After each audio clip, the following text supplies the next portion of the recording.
American Airlines made a doctor wrap a blanket around herself because a flight attendant found her S. Dr. Letitia Tisherow, a family medicine specialist and founder of a telehealth company, said she and her 8-year-old son were on their way to Miami earlier this month after a week vacationing with family in Jamaica.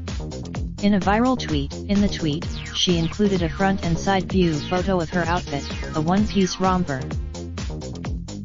"Here is what I was wearing when asked me to deplane for a talk."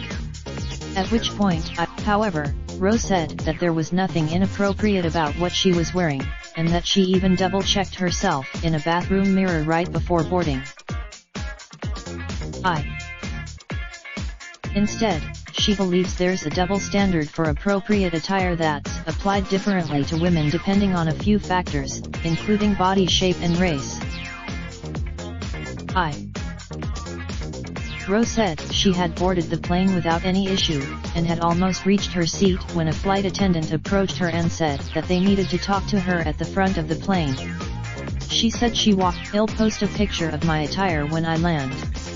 After an amazing there." After Rowe told the flight attendant that she didn't have a jacket, she said the flight attendant explained that the flight crew found her outfit inappropriate, and that she wouldn't be allowed back on the plane unless she changed or covered up.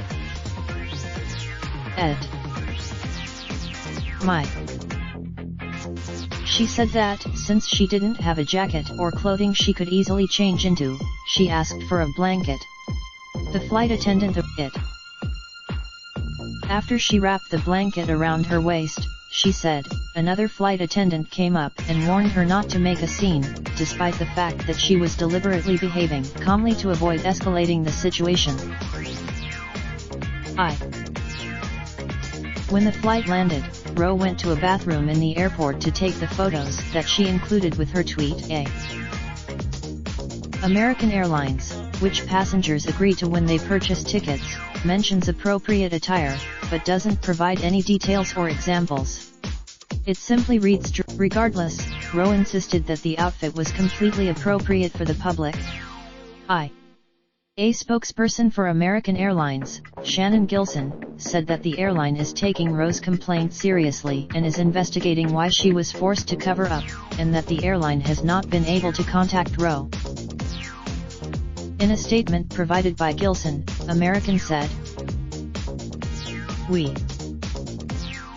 This is not the first time that individual employees for the airline have been accused of discrimination. A passenger claimed. Rowe, meanwhile, hopes that no one else has to deal with subjective rules being applied to normal summer clothing just because an outfit looks different on different body types.